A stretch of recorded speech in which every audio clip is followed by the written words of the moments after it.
What up, dude bros? I'm Frank. This is a video review of the Nerf Mega Motostryke. This blaster's flywheel-powered, semi-auto, magazine-fed with mega darts. Let's get into the review.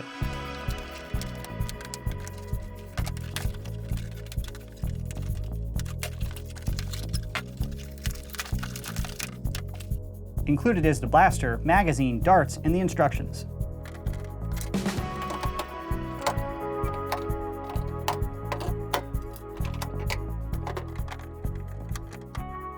External overview of the product, starting up at the front. Of course, there's no Stryfe barrel lug. This is a Mega Blaster. Behind that is the front sling mount, and on the top of the front sling mount is the front iron sight, which corresponds with the rear iron sights in the back. In between the two is an Stryfe tactical rail, so you can put an optic or a shield or whatever you want up there. And behind the rail is another sling attachment point right here. Down in the front, we have a comfortable place to put your front hand, but it's not a compartment. It doesn't open or move. And up here, underneath the carry handle, is the access door. To get in there, you can slide back like that to clear out jams or malfunctions. And down below is the magazine. This is a magazine-fed Mega Blaster with flywheels.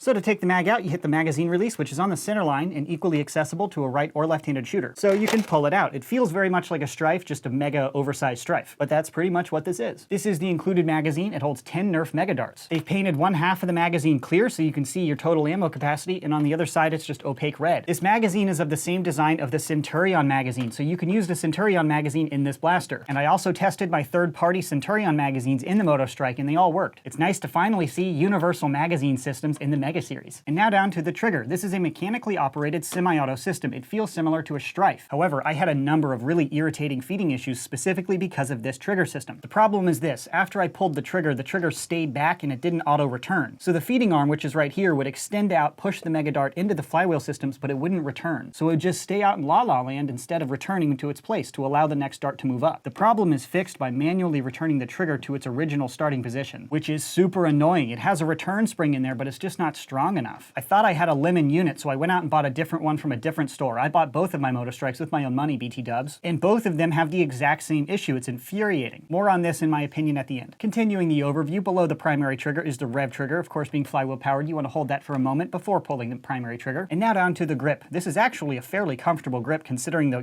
kind of wacky ergonomics of the blaster. It's oversized, it's mega, it's kind of strange, but it's a comfortable grip, especially for a thumbhole stock. I'm not a huge fan of thumbhole stocks, but this is one of the roomier ones that's more comfortable for a big person. Yet the top of the grip is pretty narrow, so I think a younger, smaller hand will work just fine on the blaster. This is a pretty good example of a grip that should work with just about anybody. So that is the grip. Now back to the stock. This stock is not removable or attachable or changeable. It reminds me of the Longshot stock, which I think is pretty cool, and it's a nice looking stock, and the batteries are also housed back here. And to get in there, you remove the screw, you take off the panel, then you put in your 4 C-type batteries. So that is an external overview of the Mega Motostryke. Let's see it fire. Normal Nerf Mega rounds.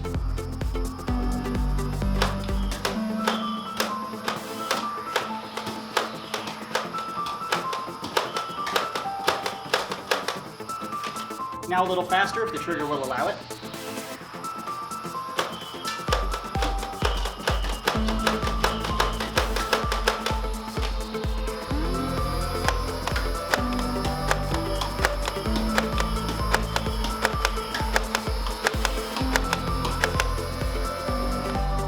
Now shooting Nerf Mega AccuStrike darts.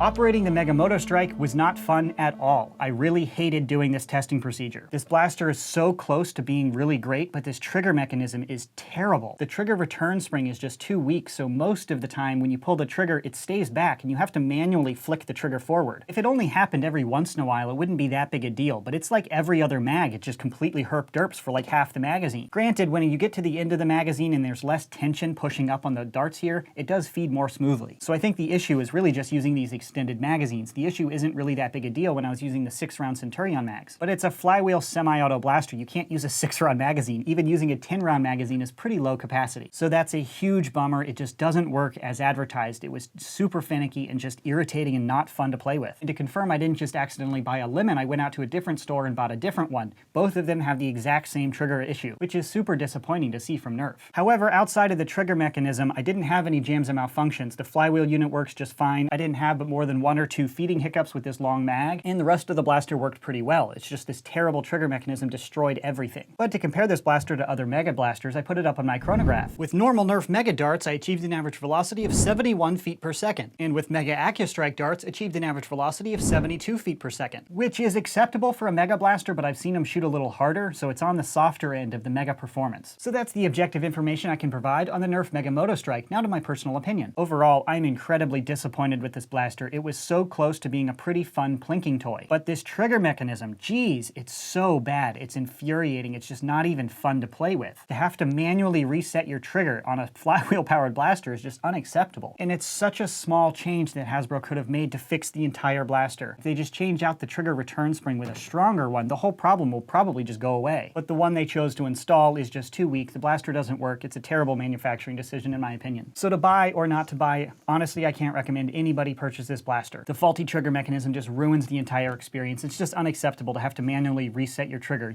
You put a return spring in there so you don't have to do it yourself. But it's not strong enough. The blaster is poorly executed. I can't recommend anybody spend their money on this one. And a note about the cosmetics, it looks pretty cool from this side, but then they're just like, nope, we ran out of paint. We're just not going to do anything on the left, which just seems a little lazy because it does look cool from this side, but that just looks boring. But the cosmetics and the feel and the ergo aren't even like relevant. The trigger just completely ruins the whole blaster for me. But hopefully I've laid out everything you need to make an educated purchase decision on your own. If you're interested in purchasing one of these, I'll put a buy link in the description box below. That concludes this video review. Thanks so much for watching, bros, and as always, stay tactical.